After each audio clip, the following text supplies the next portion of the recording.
श्रीगुरुभ्यो नमः। श्रीमहागणाधिपतये नमः। श्रीमात्रे नमः। सिन्दूरारुणविग्रहां त्रिनयनां माणिक्यमौलिस्फुरत्तारानायकशेखरां स्मितमुखीम् आपीम्यवक्षोरुहां पाणिभ्यां मलिपूर्णरत्नचषकं रक्तोत्पलं बिभ्रतीं सौम्यां रत्नघटस्थरक्तचरणां ध्यायेत् परां बम्बिकाम्। સિંદૂરારુણવિગ્રહામ. સિંદૂર જેવા કલરનો સિંદૂરારુણ વિગ્રહામ મતલબ સિંદૂર જેવા કલરનો માનો વિગ્રહ, માનો શરીરનો રંગ છે. આમાં સિંદૂર એટલે એક કેસરી કલર અને આરુણ એટલે સૂર્યની ઉદયના સમયે જે રંગ છે એને આરુણમ કહેવામાં આવે છે. એટલે આ નામમાં માને 2 વખત કેસરી કલરથી દર્શાવવામાં આવ્યું છે, એક સિંદૂર અને એક આરુણ. અને વિગ્રહ એટલે માનું શરીર, માની મૂર્તિ. એટલે સિંદૂરારુણ વિગ્રહમાં એમ કહેવામાં આવે છે કે માનો લાલ કલર સૂર્યના ઉદય ટાઈમે જે કાંતિ હોય છે એ કાંતિ માના શરીરમાં સમાયેલી છે. ત્રિનયનામ એટલે 3 નેત્રથી માં પ્રકાશિત છે. માનું ત્રીજું નેત્ર છે એ જ્ઞાન. કોઈનામાં જો જ્ઞાન આવી જાય તો તેનું ત્રીજું નેત્ર બી ખુલી જાય છે. એટલે માનું એક નેત્ર સૂર્ય દર્શાવે છે, બીજું નેત્ર ચંદ્રમા દર્શાવે છે અને ત્રીજું નેત્ર અગ્નિનું પ્રતિનિધિત્વ કરે છે.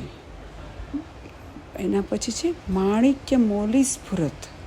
માણિક્ય એક હીરો છે જે માના મુગટમાં માએ ધારણ કરેલો છે. મૌલી એટલે ચંદ્રમા છે, તે બી માતાએ ધારણ કરેલો છે. એટલે આમાં એમ કહેવામાં આવે છે કે માનો મુંગટ ચંદ્રમા અને માણિક્ય હીરાથી ધારણ કરાયેલો છે. તારાનાયક શેખરામ. તારાનાયક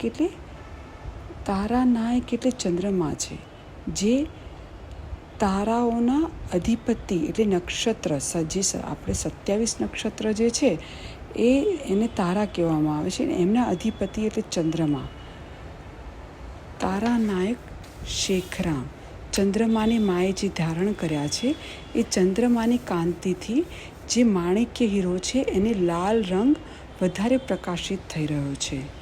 સ્મિતમુખી એટલે માનું મુખ જે હસતો ચહેરો જે છે એ ખાલી એમની ચહેરાની સુંદરતા નથી બતાવતું, પણ મા જે અંદરથી આનંદમયી છે એ એમના ચહેરા ઉપર દેખાઈ આવે છે. એટલે માને સ્મિતમુખી કહેવામાં આવ્યું છે.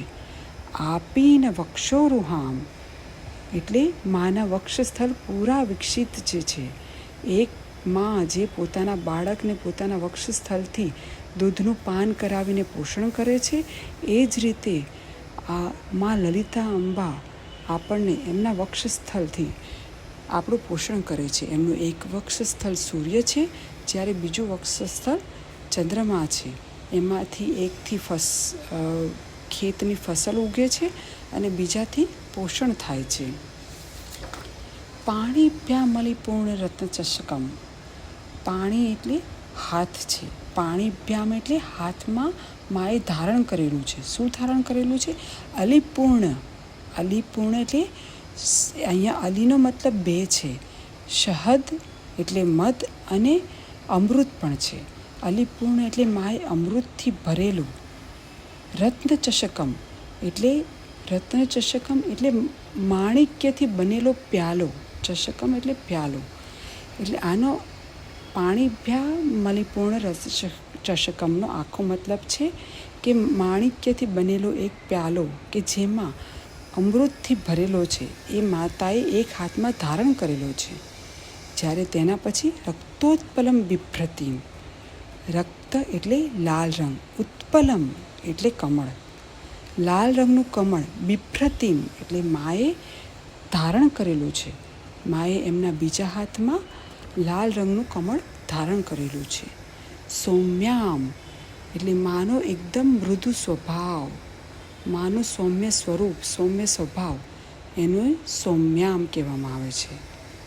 રત્નઘટસ્રક્ત ચરણામ, રત્નઘટ એટલે રત્નથી બનેલો ઘડો કે એક બર્તન, જે રક્તચરણમ એટલે માના લાલ રંગના પગના નીચે પડેલું છે, અથવા માએ પોતાના લાલ વર્ણથી પ્રકાશિત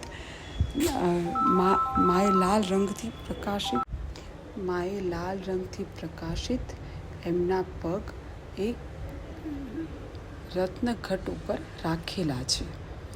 ધ્યાયેત પરામ અંબિકામ, ધ્યાયેત એટલે જે ધ્યાયેત એટલે માના રૂપનું ધ્યાન કરવું, અને પરા અંબિકામ એટલે પરાનો અર્થ છે કે સર્વોચ્ચ, અને પરમ રૂપ એટલે માનું સર્વોચ્ચ અને પરમ રૂપનું ધ્યાન કરવું, એને કહેવામાં આવે છે ધ્યાયેત પરામ અંબિકામ. હવે આપણે આખા શ્લોકનો મિનિંગ સમજીએ તો એમાં એવું છે કે માનો કેસરી રંગથી જે કાંતિ છે એ એમના માના ત્રિનેત્ર સાથે એમનો માણિક્યથી ચમકતો મુકુટને જે ચંદ્રમા ઓર તેજવાન કરી રહ્યો છે, એવા સ્મિતમુખી માટે સુંદર હસતા ચહેરાવાળા માના જે આપણને પોષણ કરી રહ્યા છે, એમના બે હાથમાં, એક હાથમાં કલશ ધારણ કરેલો છે કે જેમાં અમૃત છે, અને બીજા હાથમાં લાલ કલરનું કમળ ધારણ કરેલું છે. એવા મૃદુ સ્વભાવવાળા માના લાલ રંગના પગમાં રત્નથી ભરેલો ઘડો છે. એવા માને હું એવા પરાંબિકા માને જે માનું સર્વોચ્ચ સ્વરૂપનું હું ધ્યાન કરું છું. એવો આ આખા શ્લોકનો મિનિંગ થાય છે. આપણે માને કહીએ કે હે માં, અમારા બધા ઉપર તારા આશીર્વાદ બનાયેલા રાખજે અને તારી કૃપા અમને આપજે. ધન્યવાદ. શ્રી માત્રે નમઃ.